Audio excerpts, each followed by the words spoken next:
Mister Ashutosh Pandey. सो कैसे हैं sir? Good evening. Good evening Sumit भाई, कैसे हैं आप? बढ़िया है सर। तो आशुतोष पांडे जी, गाइस, अगर मैं आपको बताऊं तो अभी ही इज मैनेजिंग पिहोवा जैसी पिहो बट उस उन्होंने करनाल एरिया में he has worked in Thanesar, then Shahbad, and now he is in Pehowa. But basically he is from UP, Ballia से है वो। और आपको you will be surprise to know कि उन्होंने आईएएस की pre and final examinations clear कर ली थी। इंटरव्यू के टाइम पे थोड़ा सा लक ने साथ नहीं दिया, but then that is how he came to Delhi. अब जब दिल्ली आ गए तो फिर दिल्ली में ही काम करना शुरू कर दिया, एंड देन सब्सिक्वेंटली हमारी टीम का मेंबर बने हैं। इनको गार्डनिंग का बहुत शौक है। उसके बारे में थोड़ी सी देर में इनसे थोड़ा सा डिटेल में पूछेंगे। बट इनका एक एम है, इनका एक मन है कि वो एक अपना बिजनेस सेटल करना चाहते हैं। इनके पास कुछ आइडियाज भी हैं, but again let's hope that he gets success whatever he is endeavoring। और अभी तो एक चीज जो मैं आपको बताना चाहूंगा कि what I feel, जेसी में, पिहोवा जेसी में lots of things keeps on happening and we are very happy about it। So Ashutosh ji, welcome to the show. Thank you Sumit ji, thank you Sumit ji, thank you. Right. So सबसे पहले तो मैं आपसे यही पूछना चाहूंगा कि आपके गार्डन में हमको क्या क्या मिलेगा? मेरे गार्डन में बड़ी अजीब अजीब सी चीजें आपको मिलेंगी, अजीब अजीब से स्टाइल में लगाई हुई। अब थोड़ा सा क्योंकि ना बताइए सर। सारा ना वेस्ट प्रोडक्ट को यूज कर करके बनाया गया है। अगर मान लें कि हम्म। जैसे कि कोई 2 लीटर की पानी की बोतल है, या 5 लीटर का तेल का बोतल है, उसके अंदर प्लांट कर करके छोटे छोटे पौधे लगाए हुए हैं, क्योंकि छत पर लगाने के लिए इससे और कोई तरीका नहीं था मेरे पास, तो उस टाइप से लगा करके हमने किया हुआ है ये काम सारा। राइट। तो क्या क्या उगाया आपने, मतलब आपने सब कुछ? थोड़ी सी सब्जियां भी है, जैसे कि एक डिसेंटिना गोल सा मेरे पास एक्स्ट्रा सा पड़ा हुआ था, तो हम्म। मैंने उसको धनिया के पत्ते लगा दिए। तो अच्छा। डिसेंटिना गोल पर तो धनिया के पत्ते लगा दिए, थोड़ा सा ओके। भिंडी लगा दी, तो इस टाइप से अलग अलग टाइप के अलग अलग सामान लगा रखे हैं, राइट। तो घर पे सब्जी का जुगाड़ हो जाता है, मतलब मोटा मोटी। Organic, and that too organic, मतलब बिना डेट इज मिलावट ऑर्गेनिक, भी। सबसे अच्छी चीज है कि डेट इज ऑर्गेनिक। राइट। सो अच्छा है। मतलब आप गाइस, अगर आपको अपने एक्सपीरियंसेस शेयर करने हैं आशुतोष जी के साथ, सो बात कीजिएगा इनसे। ये भी आपको बता पाएंगे कि कैसे सब्जियां उगती है, बिकॉज ये भी एक कला है। इतना इजी नहीं है उसको सब्जियों को उगाना, और हमने सब नॉट ओनली सब्जी बट गार्डनिंग ओवरऑल, और उसको मेंटेन करना। पर अ, आशुतोष जी, एक चीज जो मैं शुरू में भी बताई कि हमने एक चीज नोटिस की है कि आप बहुत सारे अलग अलग तरीके दिन सेलिब्रेट करते हैं अपने जेसी में। चाहे वो रविंद्रनाथ टैगोर का डे हो, चाहे वो लेबर डे हो, lots of things you keep on celebrating. तो ये सारी प्रेरणा आपको कहाँ से मिलती है? इसे सब याद कैसे रहता है आपको? सुमित जी, इसमें याद करने के लिए मैं कोई स्पेसिफिक डायरी नहीं बना रखी है हमने। बस मेरे हमेशा एक ही चीज होता है कि मैंने कुछ अलग सा करना है हमेशा। कुछ अलग से करने के लिए, जैसे कि सुबह न्यूज़ देखा, मेरे को पता चला कि आज रविंद्रनाथ टैगोर का बर्थडे है, या कुछ भी अलग सा किसी किन्हीं का बर्थडे है या कोई सेलिब्रेशन है, तो उसको आकर के हम जेसी में सेलिब्रेट करने के लिए प्लान करते हैं कि हम जेसी में आकर के उसको सेलिब्रेट करेंगे अलग ढंग से, और अलग ढंग से हमेशा सेलिब्रेट करते आए हैं। और कोई राइट। भी चीज अलग हमेशा, बस एक ही चीज का वो करना पड़ता है कि अलग से कर रहे। मेरे लिए ना सबसे बड़ी वो एक चीज होती है, मैं अपनी टीम को भी एक बताता हूँ कि आओ हम्म। और गलतियां करो, come on and do mistakes. उन्हें ओके। क्या, गलतियां हम करेंगे तभी कुछ आगे बढ़ पाएंगे हम। तो एक लाइफ में यस एक्सेल होने के लिए कुछ हमें गलतियां तो करनी पड़ेंगी। सर। आपने अपने जैसी में पॉजिटिविटी फैला रखने के लिए मैंने सुना है कि आप गाने भी सुबह सुबह चलाते हैं। सो उसके पीछे क्या सोच है? नहीं, उसके पीछे कोई वो नहीं है। हमारे पास एक स्पीकर पड़ा हुआ था कंपनी का, जो हमारे वीसी रूम में रखा हुआ था, तो हमने उसको एक बार देखा कि ब्लूटूथ से कनेक्ट होकर के बढ़िया चलता है, तो हमने हाँ। उसको गाने सुबह सुबह लगा दिए, ताकि ना लड़के जो काम करते करते मोटिवेटेड रहेंगे और काम कर पाएंगे वो।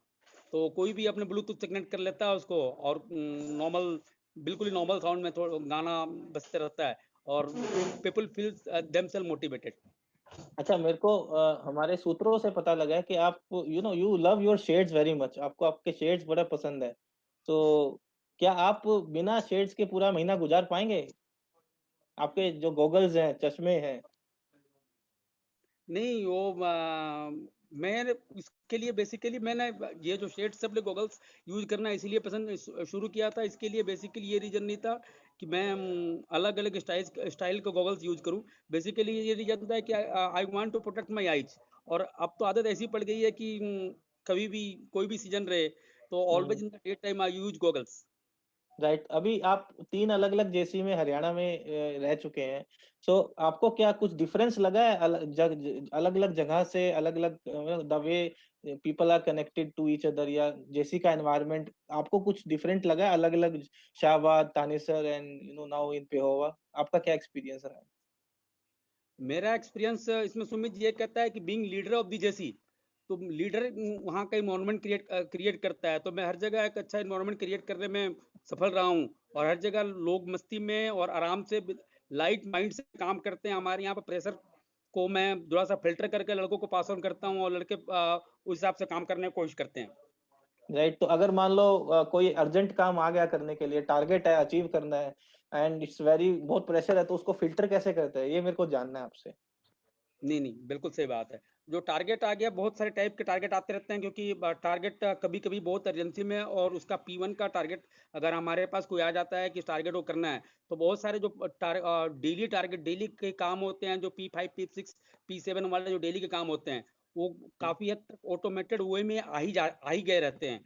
तो मैं लड़कों को बोलता हूँ कि भैया P1 है, P1 करना है, उसको बाकियों को छोड़ दो, तो बाकी के काम तो ऑटोमेटेड वे में हो जाता है। P1 का काम जो है लड़के, उनको भी लगता है कि अगर बॉस कभी हमेशा बोलते नहीं है, कभी कभी बोलते हैं, तो they give hmm. Their off hours में भी आकर के रात को 11 साढ़े 11 बजे तक लड़के काम करते हैं।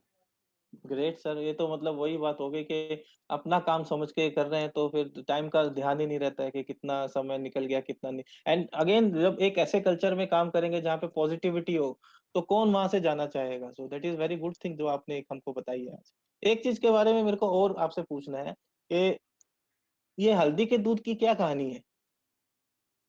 हल्दी, ये जब से कोरोना आया, कोरोना के टाइम पर हमने घर पर माँ ने और वाइफ ने बताया उन्हें कि भाई ये जो हल्दी है, हल्दी कुछ ज़्यादा ही आप प्रोटेक्ट करेगा, आपको स्टिमुलेट करेगा उसके हम्म। लिए। तो हमने क्या किया कि घर में सुबह-सुबह, तो मैंने ये काम चालू किया। मैंने कि एक काम मैं चालू करता हूँ, तो लॉकडाउन के दौरान ही, तो मैं ही हम्म। सभी के लिए सुबह-सुबह हल्दी का दूध बनाता हूँ। सभी के लिए हम्म। हल्दी उबाल करके दूध डाल देता हूँ उसमें, और दूध डाल हम्म। कर सभी को हल्दी सर्व करने का काम मेरे, हल्दी वाला दूध सर्व करने का काम मेरे पास ही है। और सो मैं ही ये करता हूँ, पूरे लॉकडाउन में मैं ही करते आया हूँ अभी तक। तो एक नया काम आपने लॉकडाउन में शुरू किया, करेक्ट वे। वैसे तो आपको जैसे ही आना पड़ता है and you are travelling a lot, but again lockdown में कुछ और नई चीज सीखी, लॉकडाउन ने कुछ नया सिखाया आपको? बिकॉज अभी 2 महीने होने वाले हैं तो कुछ नई आपके लिए क्या लर्निंग है लॉकडाउन से?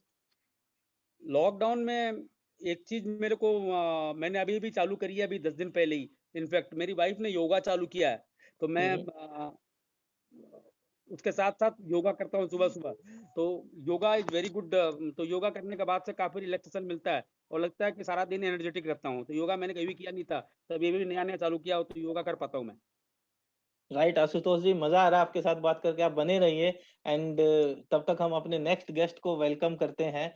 सो गाइस, ये थे आशुतोष जी एंड अभी जो हमारे साथ जुड़ रहे हैं वो है हमारे साथ मिस्टर राहुल सिंह, जो हमारे चौथे जो रेवाड़ी एरिया से कनेक्टेड हैं। Welcome Rahul ji, welcome to the show. Thank you Sumit ji. So थोड़ा सा अगर मैं राहुल जी के बारे में और आपके साथ शेयर करूं तो वैसे तो ये आपको पता है कि ये महेंद्र कैसे मैनेज किया आपने? बेसिकली अगर मैं अपने बारे, सबसे अगर इम्पोर्टेंट रोल है, बंदा अगर लंच कर रहा है और उसके पास अगर एक, इसको डिफाइन करते हैं। हाँ हेलो। जी, हाँ जी।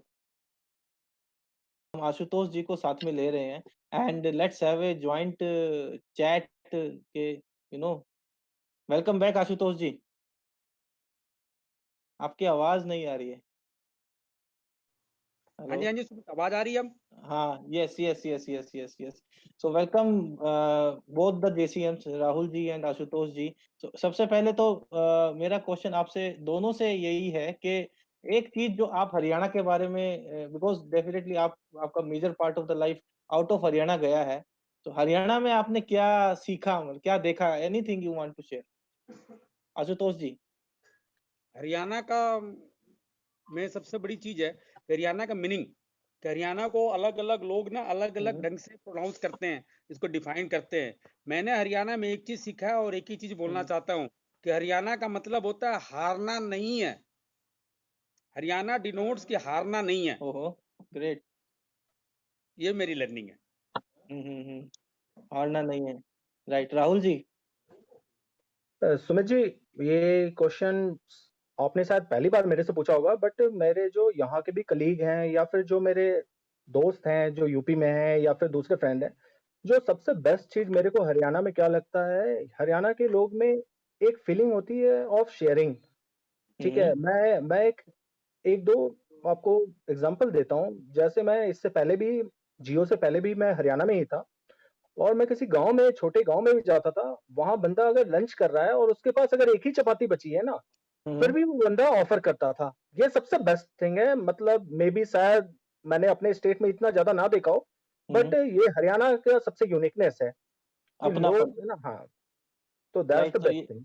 ये तो डेफिनेटली आप यू आर एविडेंटली मतलब आप इसको एक ठप्पा लगा रहे हैं, बिकॉज बहुत सारे पहले भी हमारे गेस्ट एसी के बारे में बात कर चुके हैं और ये चीज हमारी खुद की हरियाणा जियो की टीम में भी दिखता है। यू नो दिस अपनापन is there in our own Jio Haryana team also, and this is definitely Haryana culture जो सब जगह आ रहा है। तो राहुल जी, अगर एक चीज और आपसे अगर मैं पूछूं कि अगर जेसीएम जियो नहीं तो मतलब ये प्रोफेशन नहीं तो किसी और प्रोफेशन में आप क्या कौन सा प्रोफेशन में होते? अगर ये वाले प्रोफेशन की जगह नहीं मतलब if you had to choose some other profession तो कौन सा होता वो? सुमित जी, जैसा मैंने एमबीए कर रखा है और मैंने ना ड्यूअल स्पेशलाइजेशन कर रखा है मार्केटिंग और एचआर। हम्म। तो लाइफ में जब इनिशियल फेज में मैंने गया था और सेल्स में मैंने ज्वाइन किया था, ठीक हम्म। है, आईसीआईसीआई बैंक में। हम्म। तो वहाँ का थोड़ा कल्चर देख के मेरे को लगा कि मे बी सेल्स से बेटर होगा शायद एचआर। But okay. धीरे-धीरे मेरे को रियलाइज़ हुआ कि actually I am born and brought up for sales. और ओके। मेरे को अगर लाइफ में अगर जियो, वैसे तो मैं चाहूँगा कि मैं अपने रिटायरमेंट तक जियो के साथ ही जुड़ा रहूँ। लेकिन हम्म। अगर इसके अलावा भी मुझे कभी भी कोई अपॉर्च्युनिटी मिलेगा, तो मैं being as a sales guy ही रहूँगा। क्योंकि जो राइट। क्योंकि सेल्स के लिए मेरे को ना किसी से कोई चीज़ सीखने की ज़रूरत नहीं होती है। वो अंदर से मेरे खुद आती है कि मेरे एक को कैसे कॉन्फिडेंस। करना है। हाँ, कि किसी किसी चीज़ को अगर मेरे को प्रमोट करना है, किसी चीज़ की अच्छाई को बताना है, तो उसके लिए मेरे को कोई बुक्स की ज़रूरत नहीं है। वो अंदर से फीलिंग आती है कि मैं कैसे डिस्क्राइब कर सकता हूँ। राइट। आशुतोष जी, आपका क्या जवाब है इस मामले में? अगर सेल्स जेसीएम नहीं तो फिर कौन सा और प्रोफेशन आपको अच्छा लगता? अगर मैं जियो में नहीं होता, सेल जेसीएम नहीं होता, तो मैं शायद फार्मर होता। हम्म। मेरे को फार्मिंग करना बहुत फार्मर। पसंद है। ओके। हाँ।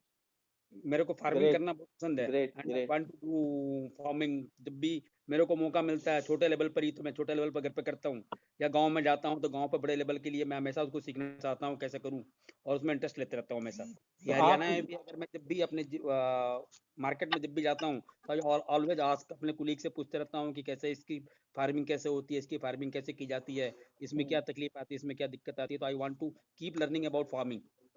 तो आप ये अपने दोस्तों से ही सीखते हैं या यूट्यूब या कोई और चैनल या कोई पढ़ाई भी करते हैं इसके बारे में? नहीं नहीं, सिर्फ दोस्तों से, only on practical experience. Right. अच्छा, एक लास्ट क्वेश्चन आप दोनों से कोई एक पेरेंटिंग एडवाइस अगर आपको देनी है हमारे हमारे गेस्ट्स को, हमारे ऑडियंसेस को, तो वो कौन सी एडवाइस देंगे आप? पेरेंटिंग के ऊपर अगर आपको कोई एडवाइस देनी है तो वो क्या एडवाइस रहेगी? सुमित जी, अपने जहाँ तक मेरा जो एक्सपीरियंस है, सबसे पहले you have to be patient. ठीक है? हम्म। आपको पेशेंस रखना पड़ेगा। ठीक है? मोर और लेस जो मैं सीखा हूँ कि आप हर इंसान को अपने अकॉर्डिंग नहीं ढाल सकते हो। ठीक है? हम्म। तो हमें हमेशा ये ट्राई करना चाहिए कि बच्चा किस चीज़ में ज़्यादा इंटरेस्ट लेता है और कौन-सा चीज़ है जो उसके अंदर से निकल रहा है। दैट अगर वो जो चीज़ सबसे अच्छा तभी कर सकता है जो उसके अंदर से फीलिंग आती है, जो उसे यस। खुद ही वो एन्जॉय करता है, उसे करने यस। देना चाहिए। यस। आशुतोष जी। पेरेंटिंग एडवाइस के बारे में मैं ये बोलना चाहूँगा कि आदमी को, हमें चाहिए, क्योंकि इस उम्र में अभी बहुत ज़्यादा कंपनी में इन्वॉल्वमेंट ज़्यादा हो जाती है, सुबह शाम दोपहर कोई टाइम, थोड़ा सा हम्म। टाइम के लिए बहुत कमी होती है। तो हमें ना सबसे हम्म। ज़्यादा टाइम अपने बच्चों के संग निकालना चाहिए। जब भी टाइम मिले यस। ना, तो टाइम निकाल करके बच्चों के संग निकालना चाहिए। ये सबसे अच्छी चीज़ होगी। अगर हम टाइम निकाल पाए ना, तो बट बेसिक कि हम टाइम जो देंगे, अपने बच्चों को अच्छा वाला टाइम देंगे। उस टाइम के दौरान हमें मोबाइल, लैपटॉप, इन सभी चीज़ों से दूरी बना के रखनी चाहिए। जितना मोबाइल राइट। लैपटॉप, मतलब ऐसा नहीं कि मोबाइल भी लिया हुआ है, लैपटॉप भी लिया हुआ है और अपने बच्चे के संग हम्म। टाइम दे रहे हैं, दैट विल नॉट गुड। ठीक है, उन नॉट गुड। सभी को बंद कर करके, हटा करके, फिर अपने बच्चों के संग टाइम लगाना चाहिए। The active time, the practical time, the right attention right, वाला टाइम जो आप बोल रहे हैं। बिल्कुल सही, बिल्कुल सही। राइट, बहुत अच्छा लगा सर आप दोनों से बात करके। Thank you for joining this show and specially on the finale episode. बहुत कुछ सीखा आपसे। Thank you so much for joining. Thank you Thanks, Sumit ji, thanks a lot. से Thanks a lot, Sumit ji. Thank you, Thank you, thank everybody. you, sir. Thank you. So, guys, Avi, now we will be. Let's hear it out from our another two guests who are uh, so nice of them, जो हमारे लिए wait कर रहे हैं. So let's get back to Anil Soni ji